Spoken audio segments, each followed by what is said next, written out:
Hello, and thank you for coming to this talk about teaching older learners. My name is Sarah Curtius. I live in Germany and I'm a freelance English trainer. I work with adults between 18 and well over 80. So before we get started, this is a recording, but I will be available to answer questions at the end. So please feel free to type your questions in the chat box. And there is also a handout available, which you can download, and the link to the handout will be available in the chat box as well. I started teaching senior learners about 14 years ago at the adult education centers in Germany, the so-called Volkshochschule. This is important to point out because this is the context that the research was carried out in. So we're not looking at seniors who've moved to a new culture and have to learn the language for their everyday lives. We're looking at seniors who are learning as a kind of hobby or because they like to travel. And after I started teaching the senior learners, I did wonder whether my expectations were too high or maybe too low. I wondered, is teaching seniors different? What can we realistically expect from them? But also, what do the seniors themselves expect? But another question also started to form in my mind, and that was, are there any advantages to learning a language as we get older? And might this give the seniors a little more motivation to learn? And so I decided to take this as my topic for my master's dissertation in 2019. And the ultimate aim is to develop some teacher training, which is based not on the hunches that we have as teachers, but as far as possible on research, my research, and also the research done by other people in this area. And this talk looks just very briefly at a few of the main takeaways from the dissertation. And so before we go any further, we should probably clarify who we mean when we're talking about older learners or seniors. And the World Health Organization defines a senior as someone over 60. And that's the definition we're going with. However, there are two things that we need to note. The one thing is that there are a number of areas we see where aging starts a lot younger than 60, and also areas where aging may start a lot later than 60. And the other thing is that seniors are an extremely diverse group. So see these more as generalizations, things that you might find with your seniors, but of course it won't apply to everybody in your groups. So basically the first lesson is know your participants, know your learners. So is teaching seniors different from teaching younger adults? And if so, what might these differences be? There are lots of things that we could consider, but we won't have time to look at most of them. So I've chosen 4 areas that I want to briefly look at. The first 2 examine physical aspects of aging. And the second 2 look more at what might be different about seniors' psychology, about their beliefs and their expectations. So we're going to start with physiological differences. That seems like the most obvious place to start. And the 2 main areas which are going to have an impact in our classrooms are firstly, of course, our eyesight. And this is one area where we see that the deterioration typically starts well before the age of 60, maybe around 45. But there are more problems as we get older, over 65, problems like cataracts. Older people also tend to be more sensitive to very bright light and need very good lighting to be able to read. So that's something we need to pay attention to in the classroom. The second aspect that's really important in the classroom is, of course, hearing. And the deterioration in hearing is often widely underestimated by seniors themselves. More than half of those over 70 are hard of hearing, but many are unaware of their own problem. And it might be that others in your classroom will pick up on it before the people themselves. So there's a lot that we can say about this, but two very quick points that are relatively easy fixes for us as teachers. And the first is to ensure that the materials are clear. And if you create your own materials, make sure that the font is large enough to be comfortably read by seniors. And the second point is with audio tasks, which can pose a special problem. We need to carefully consider which ones we use and also prepare them carefully. Pre-teaching vocabulary, preparing learners for what they might expect in the recording. And you might already say, well, surely we should be doing this for any age group. And I would agree, this is one of the first areas where I'd say, yes, these principles are valid for any teaching context, but I would also say that maybe they are more important for teaching seniors because they do have slightly different needs. So let's move on to the next point. The next quite obvious point is the cognitive differences that we might expect in older learners.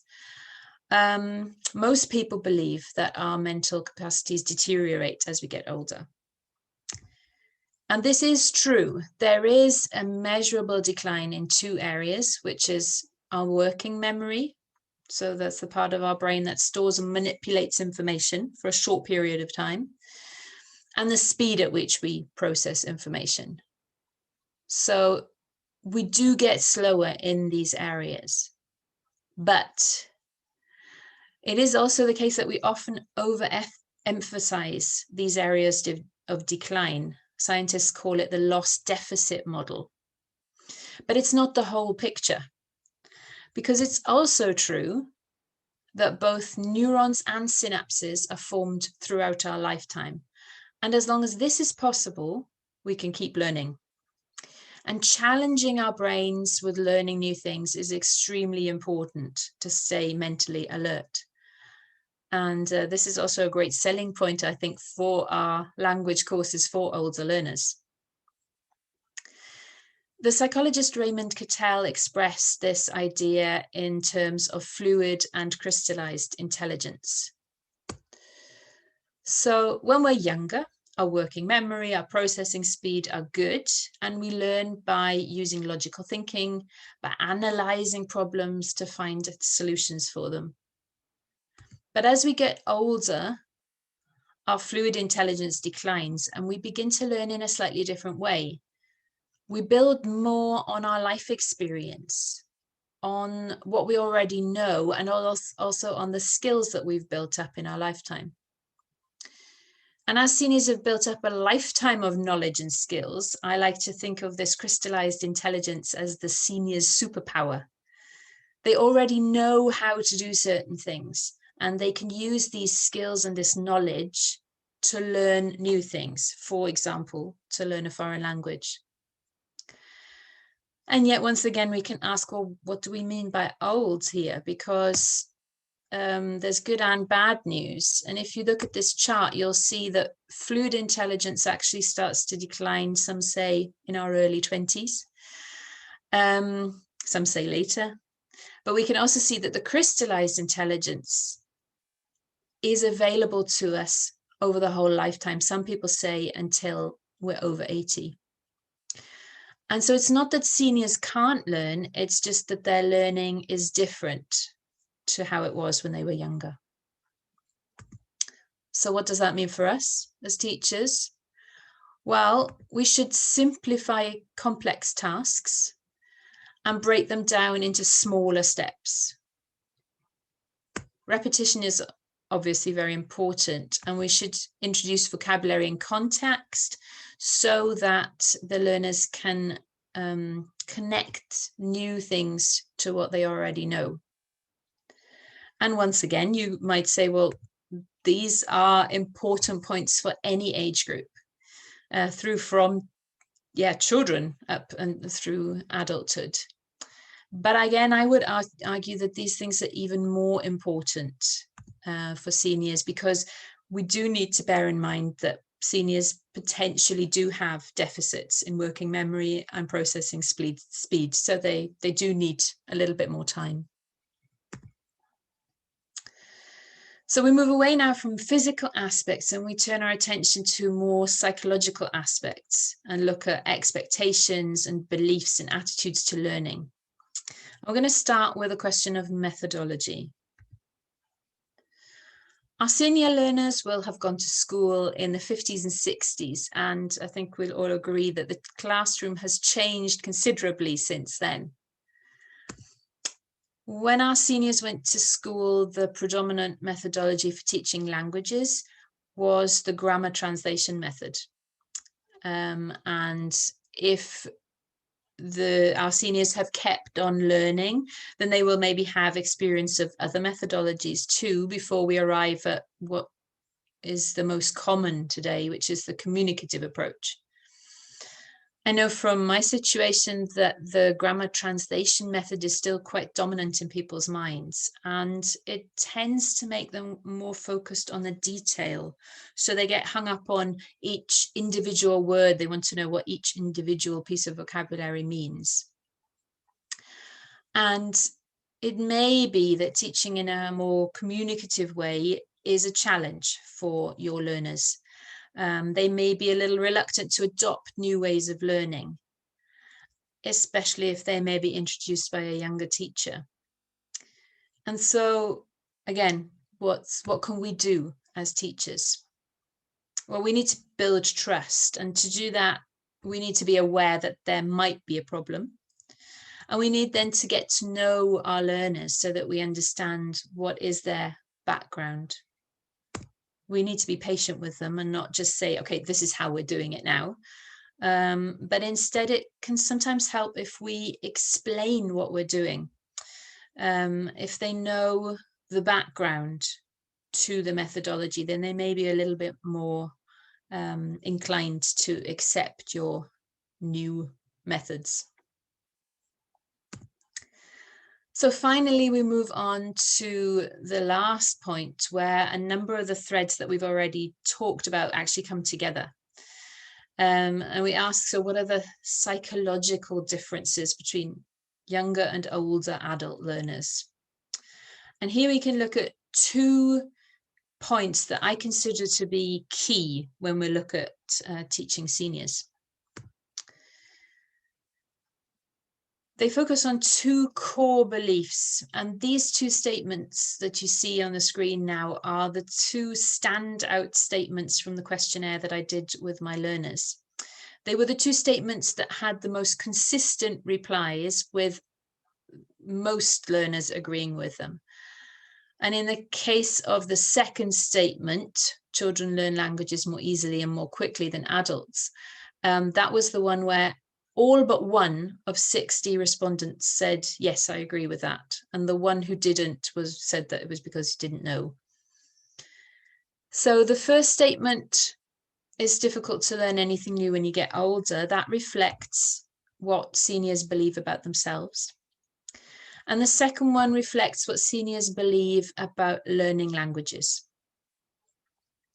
So if we take the first one, we've seen that seniors tend to overemphasize, or we all tend to overemphasize cognitive decline. And maybe you've heard your senior learners say this kind of thing to you, that I can't do it, I'll never learn it, I can't remember vocabulary, it's too hard. And basically what they're telling you is, I'm too old. And this is a reflection actually of ageism. Ageism is the most widely accepted prejudice, and unlike sexism and racism, we are all affected by it in at least one period of our lives. So ageism can be aimed at younger people, and I think an example of that would be during the COVID pandemic, where younger people have at best been ignored in a lot of countries and at worst been blamed and not supported as they've needed. But more commonly, ageism is directed at older members of society. And these ageist attitudes develop very early in childhood, and they are cemented throughout our lives. And we internalize these prejudices and we don't question them. And so when we actually get to that age ourselves, then we believe them, and we believe we can't learn because we're too old. And I think this is a really key point, that we as teachers need to examine our own beliefs about aging and whether we have some ageist prejudices there. But we also need to challenge ageism in our learners. And we need to be aware that senior learners do have limitations. We've seen that. There are challenges that they face that younger learners don't. But ageism is defeatist and demotivating. And those are the kind of attitudes that I feel we really need to challenge, because ageism can really stop learners from achieving what they could achieve when they're learning a language. So we're looking now at the second core belief, and that has to do with how we understand how languages are learned. And the statement that you see on the screen is a kind of a simplified folk version of the so-called critical period hypothesis, which tries to explain how we learn languages. So it was first popularized by Eric Lenneberg in the 60s, and he was looking firstly at first language acquisition. So when we learn our first language, of course, we do it in a very natural environment. It's called implicit learning. And obviously there is a critical period for this, and younger is better. But what does this critical period hypothesis mean when we start to look at a second or a third language? And I think, you imagine a family moves to a new country. The young children will learn the language quicker as they play with other children. Similarly to how they learnt the first language, whereas their parents can't learn a language in that kind of environment, in a natural environment, an immersion environment. They can't learn without any teaching. But in a classroom environment, older children, teenagers, and adults learn better than a young child would in a classroom environment. So in a more explicit context, older is better, because it's a different kind of learning. In applied linguistic research, the critical period hypothesis looks at success in terms of how like a native speaker a learner is. And if that's the aim, to become like a native speaker, then younger is better, especially for pronunciation, for a feeling of the syntax of a language. Younger is better. However, even people who believe that there is a critical period for learning a second language successfully, even these people admit that starting younger also just means that you have more input over a longer period of time. And also in a period of time where you're not distracted by other life events. And that might be the reason that we learn better when we're younger, rather than simply because we're younger. However, sounding like a native speaker is not what our seniors are aiming for. They just want to learn the language. And the point is, they still can. So it's not true that children who start learning the language early in the classroom with a few lessons per week, which is the case in Germany, it's not true that young children have an advantage over adults, and even over older adults in that context. So again, what are the consequences for us as teachers? Well, I would say the most important point is to address ageism. Prepare a lesson on it.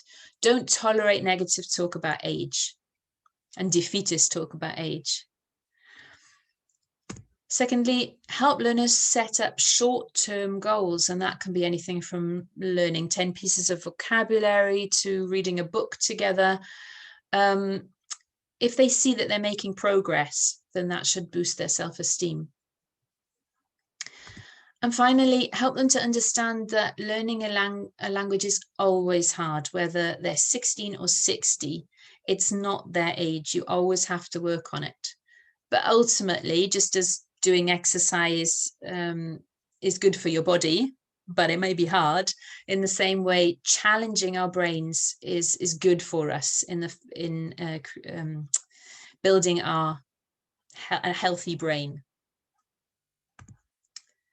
So there are lots of areas we haven't had a chance to look at. Materials springs to mind, the kind of lesson content that is appropriate for seniors.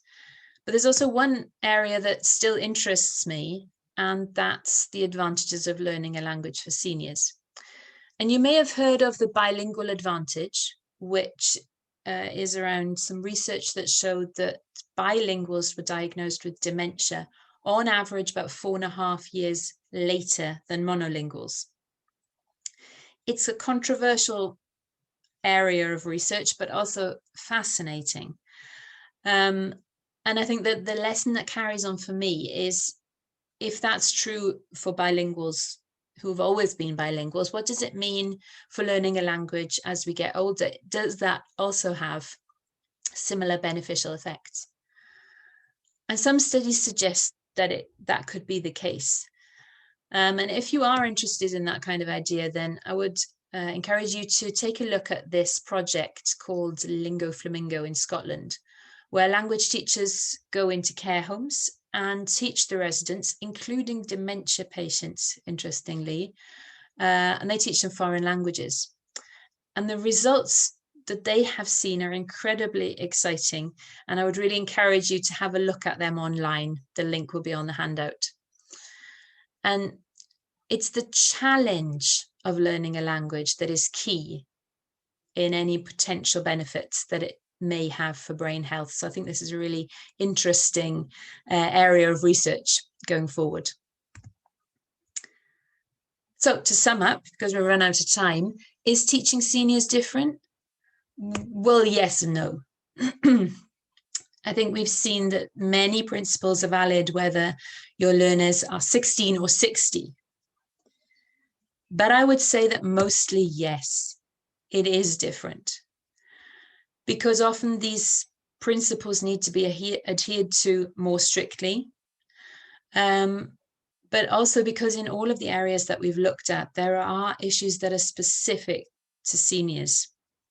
And in my opinion, the area of core beliefs, they really stand out. So in a nutshell, the areas that I think are most important for us as teachers are addressing ageism, addressing false beliefs about cognitive decline and also how we learn languages, talking about these with our learners. I think it's important that they understand that learning a language is always going to be hard work, but that this hard work is beneficial for staying mentally healthy. So thank you for listening, and now we'll take a look at some of your questions.